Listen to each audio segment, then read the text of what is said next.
Good morning, everybody. Hope you're enjoying your day on this Read Across America Day. Normally, where am I? I'm in your classroom, reading to you and enjoying your input and your reactions to the books that I read. Unfortunately, we're in a different state this year. Hopefully next year I'll be back in your classrooms reading to you. One of the books that I read here at the Capitol, General Statutes of Connecticut. It's all the laws. I have a whole library of these books, and I refer to them as we work on legislation here in Connecticut. So I'm your state legislator. I serve the towns of Coventry, Columbia, Tolland, and Vernon. And I'm always reachable if you ever need to get a hold of me.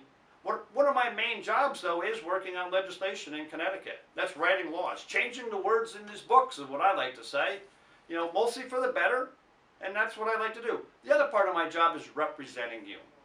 So if I'm ever in need to help you, or to help your family, or a business in your neighborhood, that's what I do. Maybe your school system. If the school needs something, I'm always there for you. So biggest part of my job is helping others. And, again, reading to people on Read Across America Day. I read this book earlier today. It was The Bad Seed. It was given to me so I could read to a class.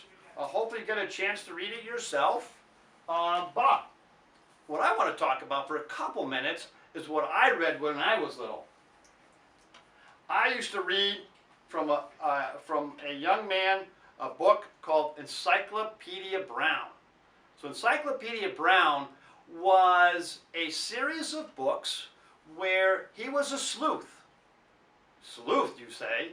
Well, that's kind of like a detective, except he was a young guy, and he really wasn't looking for bad crimes, but maybe things that happened in his neighborhood, and that he wanted to help out. And so he always had some friends, but his name was Leroy Brown, and there's a little picture of him, this one, and The Case of the Secret Pitch.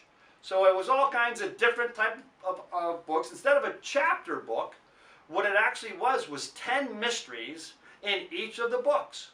And so I liked them. They were only like 7 or 8 pages to read, so rather than reading a chapter and then have to remember what was in that chapter, I liked it because it was 10 stories. And I could leave that one story, maybe I would read 2 or 3 stories that given day. But they always had an ending, and it always made you think. That was what's important about Encyclopedia Brown. He always had you thinking about how he came to the conclusion of why he solved that mystery. And he would explain it at the end. So you learn not just about enjoying and reading the book and the story, but you also learn how he derived at his solution as that young sleuth that he was. The author actually started writing Encyclopedia Brown in 1963 and didn't stop writing until 2012. So they were very interesting books. I encourage you to go to the library and take a look at Encyclopedia Brown. I hope you enjoyed them just as much as I enjoyed them. So I hope you have a fantastic Read Across America Day, and I truly look forward to serving you, but also to be back in your classroom next year. Maybe I'll bring an Encyclopedia Brown book and read one of those mysteries to you.